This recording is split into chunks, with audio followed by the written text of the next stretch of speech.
Time for Around the 412 with Smitty and Tyler.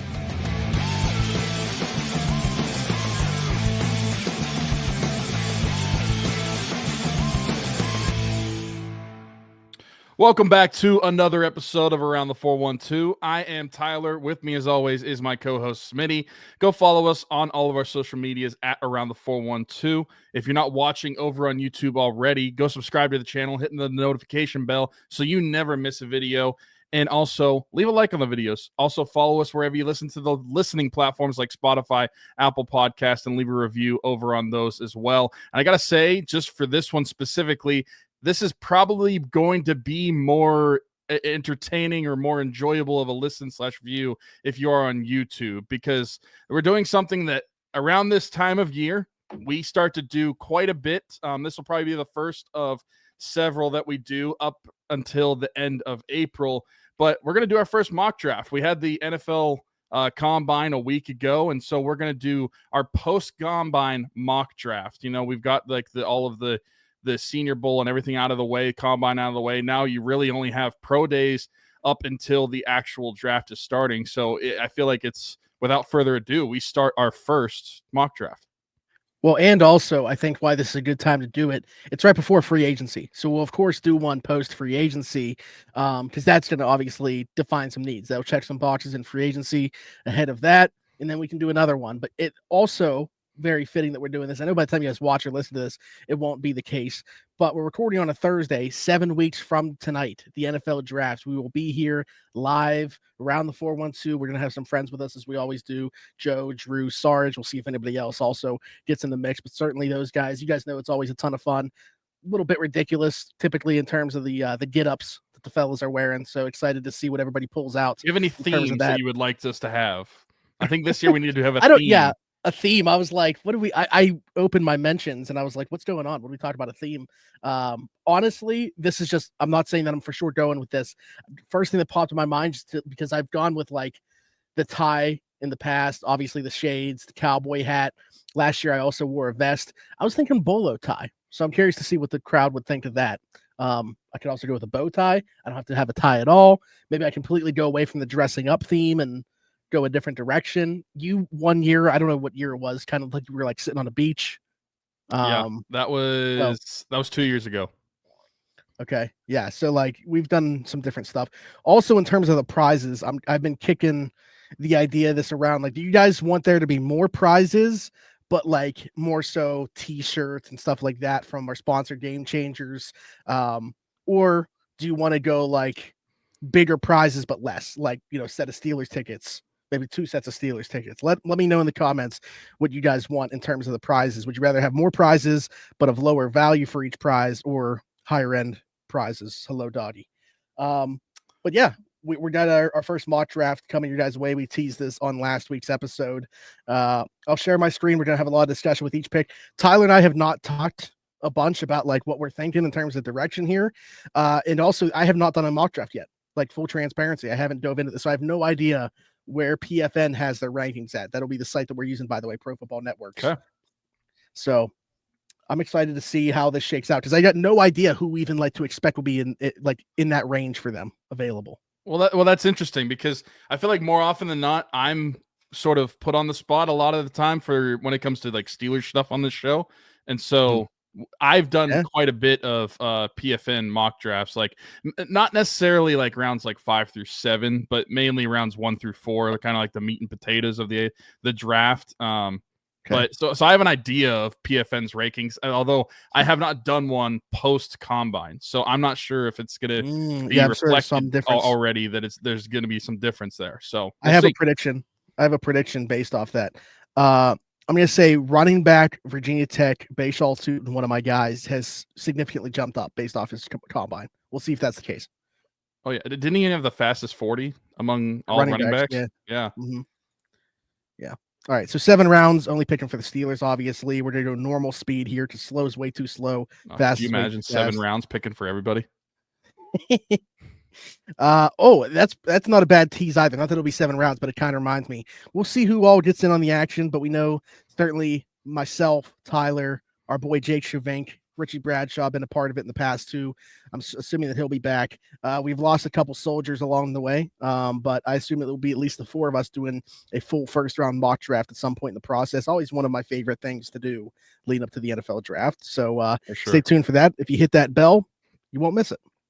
All right, let's jump into this. I'm talking too much. Cam Ward, no surprise. Travis Hunter goes to. I'm curious as this is rolling down because we have the Steelers 6. This is the first thing I was curious about was Shador's fall, only to 6.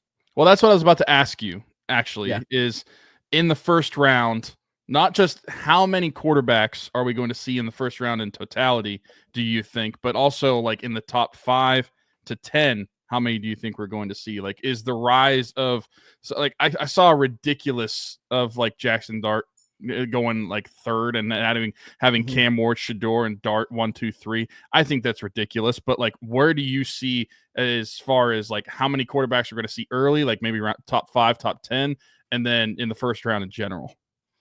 I'm not buying it in terms of the Jackson Dart hype and honestly like pushing quarterbacks up in general. There was that same conversation in 22, and we saw only Kenny Pickett at pick number 20 go in the first round. That's true. Like Malik Willis was being talked about 2nd overall. Like people were trying to make that a thing, and look at how far he fell, 3rd round to the Tennessee Titans. Like teams aren't going to do it. I'll be honest. I think there's a better chance that Shador doesn't go in the first round than we get 3 in the first round. Okay. Yeah, I mean, I predictably, I think Cam Ward and Shador go. I don't think Jackson Dart will, but I think that as opposed, if you give me which one's more realistic, I think it's only Cam Ward in the first as opposed to 3 quarterbacks going in the first. I agree with you, and mainly because 22 is almost like a script that NFL writers and NFL GMs can look at for how the quarterback situation could and probably should play out. Because I just don't think that even though this class is probably slightly better than 22 at the quarterback position, I just don't think it's good enough. I think there's an argument to be made that in any year outside of 22 in the past like 4 to 5 years, no quarterback from this class would be a first round quarterback. Yeah. I mean, Cam Ward's the one that like I feel like I would use a top 10-ish pick on. But like certainly, in most years, he's not number 1. Yeah. And honestly, in my opinion, if you're just taking the best player, he's not. But like quarterback tax is obviously going to play into that. We didn't get to have the 2 fun conversations I wanted to have because both players went as I expect they would. But Ashton Genty goes at 12 overall. Tyler Warren goes at 14 overall. Positional value, obviously, for running backs is why the Ashton Genty one would have been interesting. I think he's one of the 5 best players in the class, throw away the position. And also just with the way that we're kind of seeing like cyclically the league go back to running backs being valued a lot more. I would have no problem with him taking him 21st overall if he were there. By the way. Yeah. And Tyler Warren. Back. Yeah. Well, these are your 2 guys. With Tyler Warren, man, like I just think they need pass catchers. Tyler Warren's a pass catcher. If he were there at 21, I'm taking him. And it's not an indictment at all. You obviously know how I feel about Pat, but like, I just think you can use both of them. And Arthur Smith, who loves 12 personnel, I don't see an issue with taking him. And I don't think like Pat loses any value if they were to do so, but obviously not a conversation for us to have anyway. Yeah, well, and I was just saying, like, these are your 2 guys. You've consistently, over the past, like, month and a half, 2 months, said that if these guys were available, throw out what positions of need the Steelers have, you would take those guys. Yeah. But they're not there for us to take, so let's talk about who we can take, because we are on the board here. Also, some trade offers to entertain. I don't know what makes more sense to look at. Like, do you look at the board first, or do you look at the offers first? I mean, you can do it simultaneously, obviously, but like San Fran coming in here. See, it's always tough for me because I always try to gauge like how realistic is this trade actually going to be, not just because of like what's being offered back and forth, but like, is this guy actually going to be here? Like, because you get some of those mock drafts where like a top like 10 pick falls into the mid to 20s, and obviously teams are going to trade a ton for them. And so I'm curious to see like who in my mind, I'm thinking like, who is San Fran trying to get in this scenario if they're willing to trade all of that to move up? I mean, Matthew Golden, the top player on the board. They just traded Deebo Samuel. Been some talk about Brandon Ayuk already having buyer's remorse on that contract. I don't know that that's what they would do. And also something to keep in mind too, like while this might be more attractive as a real life trade for these, it's kind of tough just because like that 2026 second has no value to us right now while we're doing a mock draft. Like we're not making that pick. So so it loses its value right off the bat. This is certainly enticing. An additional third, move back 5 spots with the Rams. So go to 21 go to 26 from 21. I'll pick up pick 90 in the process of doing so. And then 2 pick swaps here, obviously pretty significant, jumping from 163 to 56. But Pittsburgh would give 21 and 163 to Buffalo for pick 30 and pick 56. If you're wondering why I'm describing it in the way that I am, keep in mind we put this out as a podcast as well. So I'm trying to be like as descriptive as possible with what we got on our screen here. Do any of these trades entice you? Got to be honest. I feel like we can roll out the San Fran one. Yeah, the first one not as enticing. I am intrigued by these two, the Rams and who was the offer of the other one? The Bills. I like having 2 picks this early as well as 52 for the Steelers. Having to give up, or no, you're only having to give up 163, which is your 5th round pick. So I don't mind this trade, and I think that the Steelers could be in a position to trade back. And I know we have said before, like there's definitely some need that could be helped in this first round, but there are players with the picks that you'd be getting back that I think that you could find that need for, because right now, and we haven't even looked at the players available, but right now there's only a couple guys on my mind. And if you pass on them, I think that at least for one of the positions, you can make up for it later. The other one, I mean, we talked about it last week when we did our mock off season. In the first round, we're really looking at Emeka, Egbuka, and Kenneth Grant. And whenever I see both of these players available, I think that it's something that you could take a risk and try to trade back, and you get 30. And I know PFN, we'll see how the actual big board plays out when it comes draft night. PFN right now has Kenneth Grant at 35. And who's to say that he's not available if you do trade back with Buffalo? I'm looking at the Buffalo trade the most because I think I like having that that second pick in the 50s. So if you were willing to trade, I think that I'd be open to it. Okay, so let's look at the board, because interestingly enough, I would actually probably go with the Rams deal, just because I feel like I don't have as much concern about one of those guys being down there 5 spots as I do getting all the way to 30 when you look at who's there in front of them. Like the Ravens scream they're going to snipe us on one of those picks. I just feel like that's going to happen. So then you're like looking at all these other teams. The Chargers are the very next pick. They could take a receiver. So Matthew Golden's on the board. Interesting. What a riser. Like, you just mentioned you haven't done one since the combine. I assume he's risen up quite significantly with how he ran, stuff like that. But also just throughout the season. Like, really, he came on during the college football playoff. Like, before that, wasn't getting a ton of buzz and wasn't, like, super productive. I like Matthew Golden. I'll be honest. Like, I think I would have Emeka Egbuka above him. So Egbuka's on the board. Walter Nolan, we talked about a little bit. He's on the board. Kenneth Grant is on the board. In terms of like Steelers, if you are wanting to make that Rams deal, I would be fine with that too. I think having 2 day 2 picks out of a deal, whether it is the Bills trade or the Rams trade, I'm fine with. And if you make the Rams trade, you're only giving up 21. You're not giving up your 5th round pick either. Yeah. Yeah, it's not, to be honest, like that's part of it. The other part of it is honestly more so is moving an additional 4 picks beyond that. Like 21 to 26, I feel good about. I don't feel as good about what would be there at 30. And that's obviously a calculation that you got to make. Luther Burden, I would be okay with. Tyleik Williams, I would be okay with. But like, to me, if we moved back to 26, I still feel like we get Egbuka and or Kenneth Grant, like our pick of them. Yeah, potentially even. I'm fine. Obviously, we can't pick both in one spot, but I think meant both might be on the board. Yeah, and I think that now we kind of have to decide how we want to play this out as far as our mock draft goes, because this is our mock draft. So we can either play this out how we want to do it or how we think the Steelers would do it. This is absolutely how we want to. Yeah, how we want to do it. Because if I'm being honest, and I know it gets talked about every single year around this time. and ramping up to the draft, will the Steelers trade back?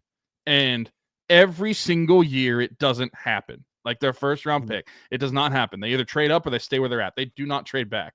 So I am just as far as realism for the Steelers, any trade back scenario out of my mind for the first round. At least in the first round. Never going to happen. Yeah. All right. Well, because this is our doing, we're going to accept this deal from the Rams. I'd take the Rams trade. Yeah. And look at this. We still got either one. We still got either one. Now I think we just have to decide whether or not we want to take wide receiver or defensive tackle in reality. Okay, let's add some slight realism because I might be enticed to take this, but I don't think we can trade back twice in the first round, and I'd feel good about taking either one. Which one would you take? Both on the board. I got to be honest. Not knowing how free agency has happened so far, right? Because this is pre-free agency, post-combine. I would still go wide receiver for round one. I don't know what that room's going to look like. Currently, you have George Pickens, and who the hell knows behind him for 2025. I feel like you need to address that position in the current state of the offseason. Now, things may change a week or two from now, but right now, I would look at Emeka Egbuka. I would look at wide receiver. Yeah, all right. Well, you don't need to sell me because that's the way I would have gone too. If you would have said Kenneth Grant, we might have had to have a little bit of a discussion. But again, being that this is pre-free agency, I'm in the same boat as of right now. If they go out and, sign two guys, Darius Slayton and somebody else, maybe it's a little bit different conversation. Assuming that you first feel like, and a third for DK Metcalf. Yeah, that ain't absolutely happening, nonsense. By the way, I quote tweeted that and said, I am seeking $40,000 for my 2015 Honda Accord. Like, ridiculous. All right, those are future picks. So we don't have to worry about those. Second round pick here at 52. Tyleik Williams still on the board. Xavier Watts, somebody they met with at the combine, which is interesting because he's a safety. Really good one. Trey Amos on the board. I know you like Deion Walker. Caleb Johnson is on the board. Probably don't need to talk about wide receiver 2 rounds in a row, but definitely a Steelers type. Matchwell Harrison's on the board there. TJ Sanders, Quinn, both Ohio State running backs on the board. Where are you leaning? I think based off of who's on the board right now, I'd go back to the position we were just debating about on defensive tackle. The fact that you have Tyleik Williams still there, I feel like that would be, if this is actual draft day on day 2, that would be the easiest run up for the Steelers to announce the pick, because I think that he's going to be gone by at least the mid 30s probably. And so if you're at 52 and he's still there, then you take him. I do like Deion Walker. I think that he's a really good player, and he's he's someone that I think currently he rated 52nd on PFN's big board. I think by draft night, he's going to be a little bit higher than that, maybe up in the 40s somewhere on some of these big boards. The only other position that I would look at is running back, and the only other guys you just had, if you're watching on YouTube, you can see the Broncos at pick 51 take Omarion Hampton out of North Carolina. So I would look at either Trayvon Henderson or Quinshon Judkins. But I think there's running backs to be had later on that you like them more than Caleb Johnson. Oh, it's Caleb Johnson. I thought he was gone. Oh yeah, I was gone. No, okay. I would take Caleb Johnson. Let me be clear.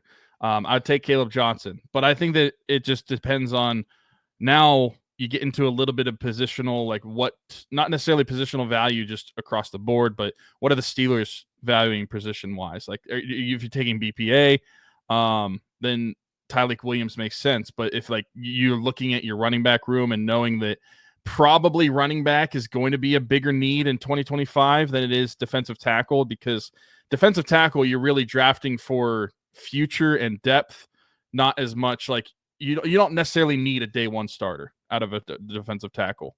You need a running back on your roster. So I think that's the conversation to be had. In this scenario, I'm taking Tyleik Williams and not really thinking about it. But what do you think?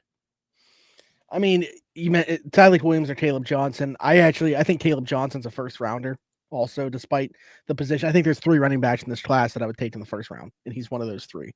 And I think in terms of fit, he's the best fit for the Steelers. like I've mentioned this before, but like absent of being able to get a time machine and bring back that version of Derrick Henry that he had in Tennessee, I think this is as good as you can get for Artie Smith's offense. Is Kaleb Johnson. So between him and Tyleik Williams, I could get on board with either one. I think the deciding factor for me is if I look at the running backs right now, being that there was only 2 taken, we've talked about this running back class. Like we pick again at 83, and I think there's still going to be some really good backs there. Whereas like I think there's like the defensive tackle class is very good too, but I don't see like that type of quality at 83 being there as much as with the running backs. So I would probably also take Tyleik Williams. There we go. Easy answer. However, I will say, in terms of Kaleb Johnson, I do think he is a game changer. What's going on, everybody? Smitty from Around the 412, and I just want to take a quick second to give a shout out to our folks at Game Changers. Their logo on the screen right now, right above my microphone. Over 2,000 different designs in their catalog. Luxury heavyweight material. I am wearing one of their shirts right now. Best vintage t-shirts in the game. Head over to gamechanger.la or pick6.la to pick up some shirts. And guess what? Use code AT412. Save yourself $10 on your order every single time. Again, gamechanger.la or pick6.la. Best vintage t-shirts in the game. Check them out. I mean, this is just stupid. Like, Kaleb Johnson that you taken. Like, how do we not? This isn't realistic, but this one's not technically supposed to be. It's definitely not realistic. But if we're playing our board, then we don't even need to talk about it. Right. I mean, search by running back just to see who's available out of the whole board. So both the Ohio State guys went, but not him. Both the Ohio State guys went. And Cam Scatterbu. Went. That's interesting. And don't get me wrong. Like, if you take away Kaleb Johnson off of this big board right now, 92nd ranked, you have DJ Giddens, 114th ranked by Shell Tootin. Like, I like both of those guys. I think both of those guys would make a lot of sense at 83. But Kaleb Johnson is there, and no one said this has to be realistic. We established that by now, and I even mentioned in the first round when I was talking about the trades, like how unpredictable some of these mock drafts can be. So don't hate the player, hate the game. I feel like this isn't even an answer or a question. Kaleb Johnson would have to be your pick at 83. We got Emeka, Egbuka, Tyleik Williams, and Kaleb Johnson so far. Can we get an entire Big Ten draft class for the Pittsburgh Steelers? And there's an argument to be made that like all of those guys could go day one. Yeah. All right, we're up again at pick 90, pick that we traded for here, the extra pick that we got. So you covered wide receiver, you covered defensive tackle, and you covered running back now. So now this is, I think, where you can get a little bit experimental with what you're picking. I see one of my guys. I know he's a little bit down on the board here. Zy Alexander, the cornerback at LSU, I think has a chance to be really good, like in a year. Like I don't know. I don't know how good he's going to be out the gate, but I'm just so intrigued. 6'1", 187, super long. I don't even know I know he didn't test well. I think his RAS was super low, but like, I don't know. I've just seen him play, like I'm not saying that the combine is like, I put some stock in what happens at the combine, but for guys that I've watched play as much as I've gone back and watched Zy Alexander play, I feel like there's something there. I think he's a day 2 pick. That's where we're at right now. I think that's the way I'm leaning right now before scrolling down any further here. Oh, never mind. Sticking at that same position. Kobe Bryant's still on the board there. He's a little bit lower down too, but also one of my guys, and he plays more like a Steeler. While he may not be as like long and wiry, and kind of fit that prototypical size, the way that he plays, like the temperament, to me screams Steeler. Yeah, that's probably the guy I'm pounding the table for here at this pick. He's one that I've mentioned before that like I would look to hit him late round 3, early round 4. If he's available late on the guys on in the guys in the hundreds are better to me than the above. Like I like these guys more. I like Josh Farmer. I like Zy Alexander. I like Kobe Bryant. I like Jalen Reed a lot. I like Ricky White if we were to double dip at receiver. I like Darius Alexander if we were double dipping at DT. Mm-hmm. Yeah, I think that could be like a good spot to get some depth for your team, like that like late round 3 to or like I'd early be round between 5. Kobe Bryant and Jalen Reed would be the two I'd be picking between here if it were just me. I would be between Kobe Bryant and who else was available? I do like Ricky White a lot. Like if you're double dipping, I also like Ty Felton a lot. Yeah. If you're double dipping at receiver, I think I make an argument for either of those guys. Ty Felton is like if you have George this year, but you're not extending him and you're hoping Felton develops in that year to be able to start. Yeah. Like don't need him right now, but I mean, I think for me, I'm not even debating positions. I think that because he's on the board and he's someone that both of us like, I saw him play firsthand. I saw him lay a hit on one of the biggest hits I've ever seen in person firsthand. I would pick Kobe Bryant. Okay, 6 foot 180. I don't know if he did anything at the combine. Did he? I don't remember seeing like measurements from there come back or like the RAS testing. But I don't know. He's always around the ball, super physical, great against the run.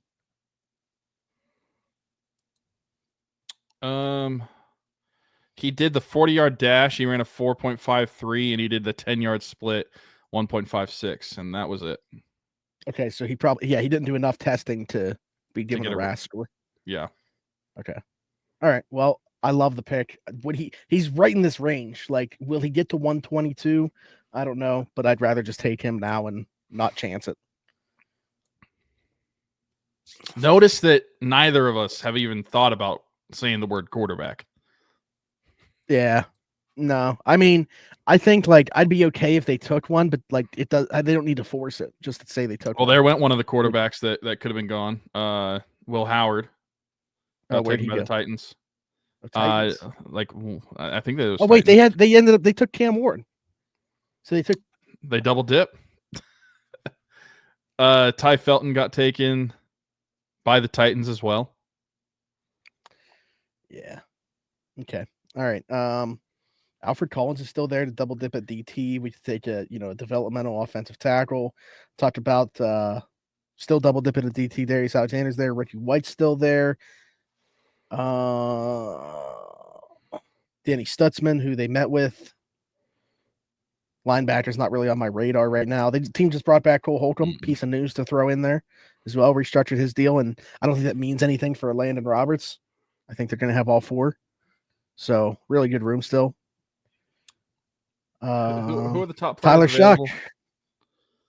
Right now. Alfred Collins, Johnny Cornelius, Joshua Farmer, Big Shaw Tootin, Quincy Riley, Ricky White. Okay, so that means Jalen Reed's gone. Yeah. Dang. So Jalen Reed at safety out of Penn State, 107. He's one that I would have looked at as a new position to draft in this one. But I got to be honest, like for me, I would either be looking to double dip at defensive tackle or wide receiver right now, based off who's available. Mm-hmm. I mean, listen, I'm not going to make the case to do this, but you know how much I love Bashaw Tootin. I don't think they need to necessarily double dip at running back because I expect that they'll sign one in free agency, assuming that they cut Cordero Patterson, whatever happens there. But like that'd be a crazy. Like you would go from one of the least explosive running back rooms to one of the most explosive with him, Kaleb Johnson, and Jalen Warren. That's crazy. But I would actually be making the case here for Ricky White just because I think the floor is super high.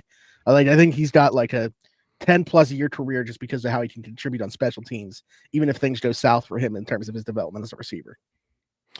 Yeah, I like Ricky White a lot. I think that he's underrated coming out of a Mountain West school in UNLV.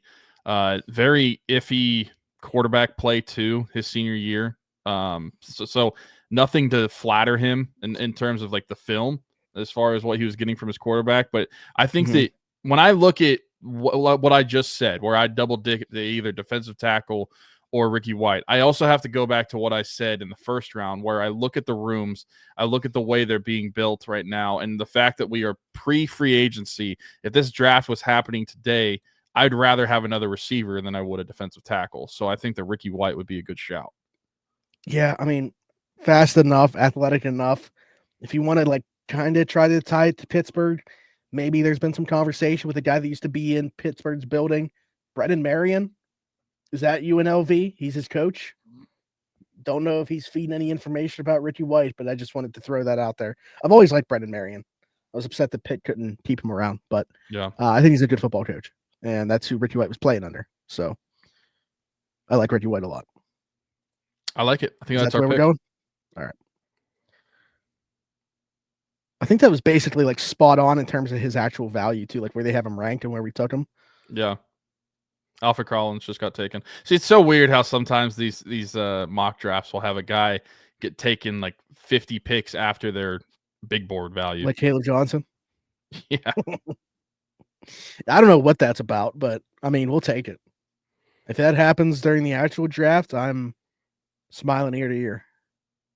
Oh, absolutely. I mean, that would be pretty similar to like the Darnell Washington fall, right? That we had a couple years ago. I would say even more so. I think it'd be a bit more shocking. If if you're looking for like a comp here, I mean, I'm not even. Let's just.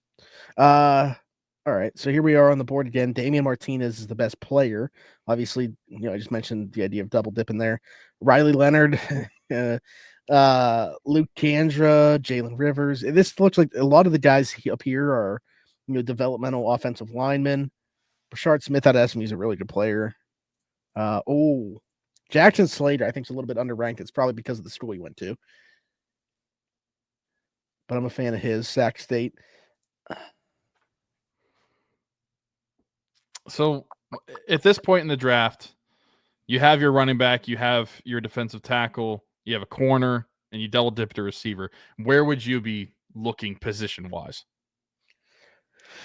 I mean, if I had to like try to force it position-wise, probably another defensive lineman. But it's not like if the value's there. I also like. We've talked about Mason McCormick, right? Like I think they could stand to add competition along the offensive line, so I wouldn't shy away from that. Mm-hmm. I don't know. To me, the player that I'm most intrigued by within this range that I feel like is possible that they would take would be Jackson Slater. Peebles is too small for them. Ty Robinson's a great athlete.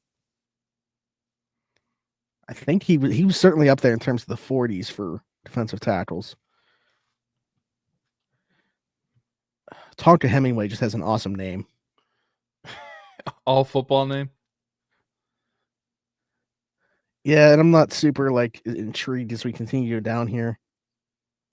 Devin Neal's so underrated on here. What the heck? So do you think that we should even bring up the quarterback position?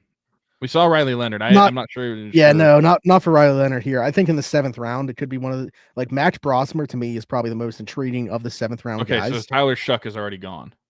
Yeah, Tyler Shuck's gone. Yeah. So if this is like the big board's still open and Tyler Shuck's available, this is a spot where I would look to take him. Yeah, sure. Yeah, because the way that the board fell, I'm not super intrigued by anything else. So right. Yeah. I just figured we'd take a glance. In this spot, though, you got to think at some point the Steelers are going to. Yeah. In this spot, with the way that the board fell, I'd probably be looking at Jackson Slater out of Sac State or Ty Robinson out of Nebraska. I think Jackson Slater would be good. Like we mentioned, I expect the Steelers, again, this is a pre-free agency draft. I expect the Steelers to address some offensive line and maybe even interior offensive line in free agency.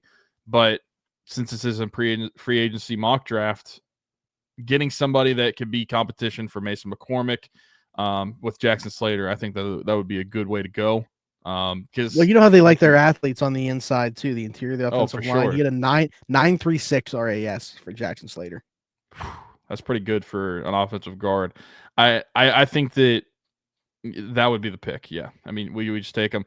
And I'll reiterate again that we have talked about really since the end of the Steelers season that we don't think that you should go into 2025 thinking that Mason McCormick has to be your starting guard. If he wins the job, great, but I don't think that there should be a guarantee going into training camp. Yeah, I mean, honestly, like, I wouldn't be shocked if free agency opens up and they sign a significant piece on the offensive line. And I don't think anybody else should be either. Would I predict it to happen? Not necessarily, but like both of our mock free agencies last week on our episode, we both had them addressing interior offensive line. So or just offensive line in general. So I think that something has to happen where you try to improve that guard spot upon Mason McCormick. And again, that's nothing against him. I think he just has room to grow. He was a rookie last year, and while he did some good things, I think that it gets like overstated how good his rookie year was a little bit. Yeah, I think people get like he overachieved for where he was drafted playing in his rookie year.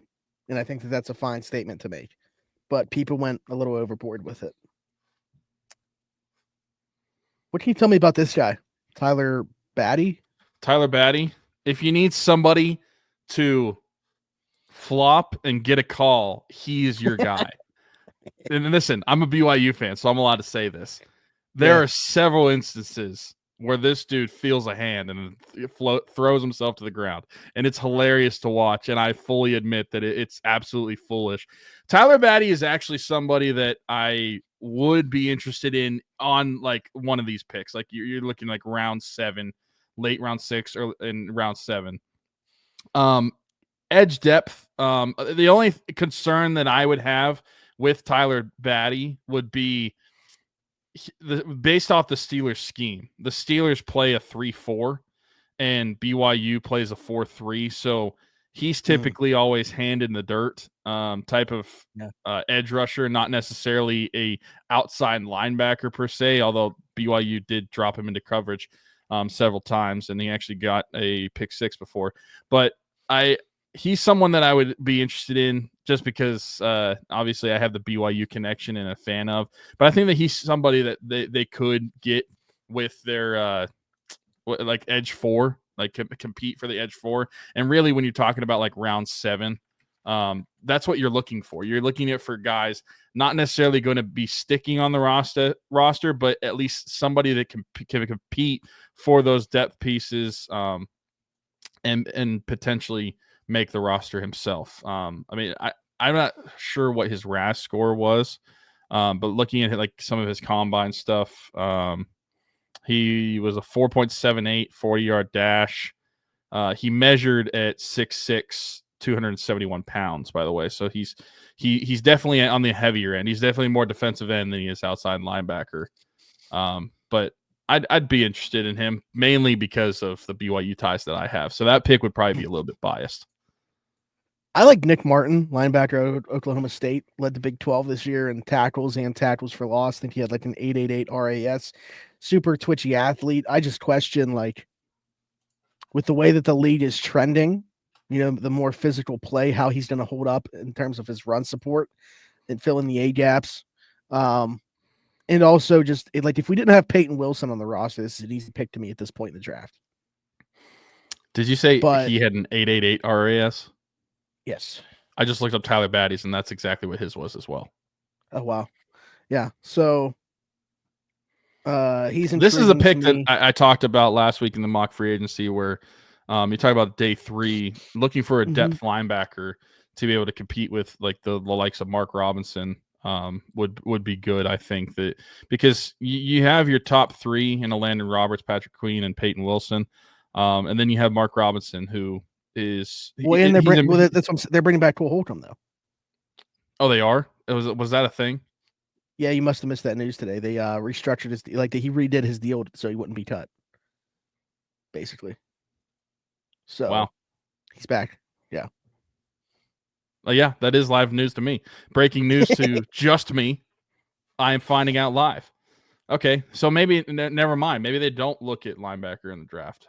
So then I would leave Tyler Batty. Yeah, I'll give you that one. I think for that reason. So we're taking Tyler Batty. Yeah. Plus, this is our draft. I can do what I want. We got one more pick here at 238. And unfortunately, my quarterback went. Max Brosmer, the guy I wanted at the spot. Curtis Rourke is there, though, at quarterback, if we wanted to go that direction. Trevor Etienne. Nick Martin is still there. Shiloh Sanders. Gavin Bartholomew.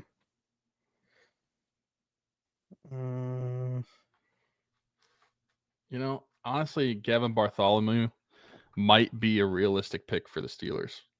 Yeah. Connection with Pitt, Mm-hmm. and I think that they could look for a depth tight end later in the draft. If we're looking for realism right now, that's a pick Connor that I would Hayward look last at. year of his deal. Yeah, I would say that's a pick that definitely could happen if we're just looking at the realistic options that are on the board right now. If we're also looking at realism, you got to imagine, even though we have not yet up to this point, at some point the Steelers would take a quarterback. So if it's not now, it's never in this mock draft. And if this is our mock draft, we don't have to take one. But you'd think if we wanted to some ounce of realism that they would look at a quarterback at some point. I think they'll look at one, but I don't think they're going to force it, to be honest. I think they'd be fine if they had like the 3 vets like they did last year. But I think if the value's there, they'll take one. Who's the vets, though? I think so. Besides Skyler, and then let's just say they bring back Justin Fields, who would be that third quarterback or like an Mariota. option for that third quarterback? Ooh, okay. I've heard Arthur Smith wants Mariota regardless of who the starter is, personally. Okay. But there you go. I've also heard they want to match whoever QB1 is with QB2 skill sets. So like maybe that plays into it. Do they go like Justin Fields, Trey Lance? Which would be hilarious. Same that class. That would be like an all meme quarterback room. Like that would be awesome. Yeah. But anyways, I don't think they'll force the quarterback pick, but I think they certainly could. I'm with Gavin Bartholomew with this pick. Oh wait, we do have one more too. We have 247 as well. Which I don't think is real. I think this isn't correct. I think they only have 2 7th round picks. People keep doing this on these mock draft simulators. Did we get one in a trade? No. So I think the confusion was with 2 things. I think it goes back from the who was the corner that we traded for that William Jackson trade, and then also getting the 7th in the Kenny Pickett deal. Okay. And I think like there's a lot of confusion with those 2 things with the way that they went down. But yeah, they only have 2 7th round picks because they traded one of the 7ths for Preston Smith last year. Okay. So, but I mean, we got to use them. So I say Gavin Bartholomew with this pick personally. That's the way I would go. And then we'll see what's on the board. The last one, if you're on board with that. Yeah, I'm fine with that. And like I was mentioning, that's like a realistic option for the Steelers based off position, who he is, where he played. It makes a ton of sense. Last pick, I don't have a problem if they take Curtis Rourke. Since this isn't real, we might as well take Curtis Rourke. We're really getting down to like the nitty gritty. If you wanted to take Nick Martin, just because to cause some competition, I'd be fine with that too. Yeah. I mean, you know that you only have Cole for this year. Who knows? Landon's not signed back yet. We're just kind of assuming that that's going to happen. Yeah, that's true. I mean, I think that Mark Robinson's in the last year of his deal, I think. So yeah, I mean, breeds competition. I'd be fine taking a depth linebacker here. All right, we're doing it. Yeah, screw quarterbacks. Who needs them? Is he even going to get drafted? We're getting down to the nitty gritty here. Yeah. There he goes. San Fran. 7th round quarterback in San Fran. And Mr. Irrelevant was Trevor Etienne. All right, so let's look at this draft all here. Just go through it real quick. Emeka Egbuka, Tyleik Williams, Caleb Johnson, Kobe Bryant, Ricky White, Jackson Slater, Tyler Batty, Gavin Bartholomew, Nick Martin. I mean, especially I love that top 5. I like everything. Yeah. I thought we got good value at each spot, but especially that top 5 to me is legit. Well, yeah, when you get Caleb Johnson at 83, it's very legit. I like this draft a lot. I think you address a lot of positions that the Steelers need while getting some really good value along the way. You double dip at receiver, which is something that is still a realistic option for the Steelers to do. Again, this is pre-free agency, so maybe not going to happen if they do trade or sign somebody. But I think that if they go into the draft with the uncertainty at receiver still in hand, I think that I would lean more likely than not that they're going to double dip at wide receiver. And I love the two that we got. Emeka Egbuka is the one that everyone in Steeler Nation is talking about in the first round, that's their guy in the option. And rightfully so. I think he's a fantastic player and would be really good in the Steelers locker room, a good character guy. You mentioned it last week. This guy for 4 years has been the number 2 receiver at Ohio State and has never complained and has never had like a diva moment about it and just went to work. That's something that Steelers would love. And so I love that pick. Being able to get a potential faller at least in this mock draft. I don't think this is realistic, but getting Tyleik Williams at 52 and Kaleb Johnson 83, insane value. Kobe Bryant is a player that you and I both like a ton, even though he's slated lower on this big board. Taking him at 90, I don't think would be outlandish at all. And Ricky White is a player that I think is undervalued, developmental wide receiver, but has some athletic traits and is good to go. And then you address some depth pieces with your last 4 picks. If the Steelers walked away with this, I mean, no kidding, I would love it. But even if you ignored what happened in rounds 2 and 3, if the Steelers walked away with this with more realistic picks, but like same positions in rounds 2 and 3, I would be happy with this draft. Like, just imagine they address free agency pretty much how we feel like they're going to, and then they have this type of draft. Yeah, and when I say like you get rid of rounds 2 and 3, what I mean is like instead of Tyleik Williams and Kaleb Johnson, imagine you are taking a player I like Deion Walker at 52, and then you get a Baishaw Tootin at 83. I think if you did that player swap for more realistic players and still had the rest of the draft the same, I would love this draft a lot as well, even if it's still a little unrealistic. Yeah. I don't know. This almost feels like a best case scenario type thing. For sure. I'm not saying, I'm just saying. Around the 412 community, let us know how you guys feel in the comments. Of course, if you're listening, I don't know, come on over to YouTube to let us know how you feel in the comments of the show. Be sure to like, subscribe, hit that notification bell. You know what? We're creating so much competition at these positions through free agency, through the draft. It's going to be interesting. Not everybody can make the team. Who's going to make the cut? Smitty from around the 412 here. And while I may not have much hair, the hair that I do have will not be cut by anybody besides Keek at Keek's Barbershop. My friend Christian Circle, been with us since day one. Keek's Barbershop, located 401 Burkitch Way, Suite 2 in Beaver, PA. Download the app, The Cut. Book an appointment with Christian today, or you can do walk-in with Tony or Ashley. But again, Keek's Barbershop, 401 Burkitch Way, Suite 2 in Beaver, PA. Go check them out. Old school vibe in there. Absolutely love it. Cannot recommend them enough. Wouldn't go anywhere else. Maybe I'll see you there. So hit up Christian if you need a haircut. That's my boy. Also my boy, Brandon Marcello, Boots, Marcello Electric, the logo right above Tyler right now. Be sure to hit him up for any of your needs, whether it's residential, commercial, service calls. He does it all. Beaver, Allegheny, Lawrence, Butler County. Hit him up, 724-614-0611. Again, 724-614-0611. However, if you can't remember that phone number, even though I just said it multiple times, link in our description will take you right to his Facebook page, his phone number right there, email right there. Be sure to hit up Boots, Marcello Electric. Great work. Check them out. And then, of course, Everything Custom Designs, our friend Haley Wagner, small business down there as well. T-shirts, hoodies, long sleeves, whatever you need. Also, glass tumblers. I still use that tumbler basically every single day that she gave me. So whether it's our stuff with our logo or your own custom needs, she can help you out. Link down below. We'll take you directly to her Facebook page. Reach out. And then our shorts, DC4L Customs, black, gray, white, whatever color you want. You can find those down below there as well. If you're listening somewhere else and weren't on YouTube for this one, I don't know what the heck you were doing, but be sure to leave us a 5-star review and subscribe over there. Hit us up on all of our social media platforms at Around the 412. And yeah, we've taken up enough of your time, so we'll get out of here. Again, let us know how you feel about the mock draft. But for Tyler, for Smitty, this has been the Around the 412 Steelers show. We'll see you next time. Bye-bye.